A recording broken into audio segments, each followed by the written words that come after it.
Donc sur cette délibération du fonds d'aide au quartier, comme vous le savez, depuis un an, nous nous abstenons sur les délibérations, non pas par plaisir, puisque nous savons que ce dispositif est essentiel pour la vivacité des associations de notre ville et de nos quartiers, mais pour continuer de vous réclamer une refonte du FAC, pour un soutien aux associations plus juste et plus transparent. Madame Bichet, ça peut vous intéresser.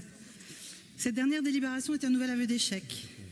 Nous sommes en novembre, et au détour de cette délibération, vous décidez que les budgets non consommés sont redistribués aux quartiers, au prorata de leur enveloppe initiale.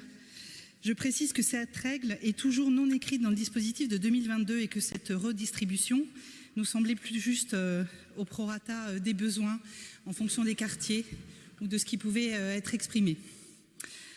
Autrement dit, les maires de quartier qui ont épuisé leur enveloppe en octobre ont droit à une rallonge pour cette fin d'année, les autres à une coupe sèche. Cela revient à changer les règles de répartition budgétaire basées sur la population et le caractère prioritaire des quartiers. Et vous omettez toujours de nous présenter le détail de l'utilisation de ce fonds par quartier avant de procéder à vos tours de passe-passe. On a refait l'exercice, je vous rassure, sans besoin d'un fichier Excel, Madame Bichet, toujours. Il y a les quartiers qui avaient déjà épuisé leur enveloppe, ou presque, en octobre. La Bastide, Bordeaux-Sud, Chartron, Saint-Augustin. Et les mêmes que l'an dernier d'ailleurs, qui en avaient consommé la moitié, à peine, le centre-ville et Codéran.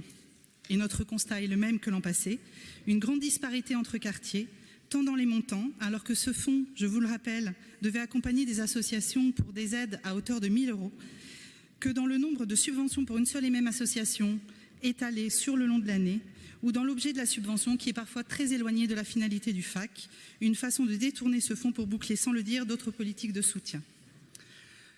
Je vais prendre juste un exemple. On n'a évidemment rien contre l'association qui va être citée, mais cet exemple est très révélateur de la façon dont vous gérez ce FAC.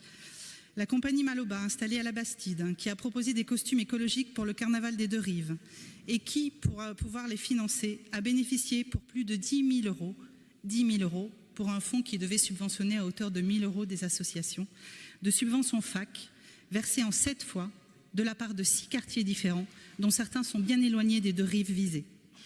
On n'a évidemment rien, encore une fois, contre cette association, mais c'est pour vous montrer que le FAC est complètement dévoyé par l'utilisation qu'en font les maires de quartier.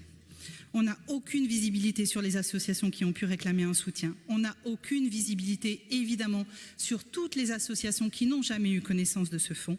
Et on ne peut pas se résigner à penser qu'il y aurait si peu d'associations en demande ou en besoin dans des quartiers, par exemple, comme Bordeaux-Centre ou Codéran. On réitère donc notre demande de voir ce fonds remis à plat pour qu'il cesse d'être une boîte noire clientéliste à la seule main de l'équipe municipale et des maires de quartier. Et dans cette attente, nous continuerons de nous abstenir sur l'utilisation du FAC.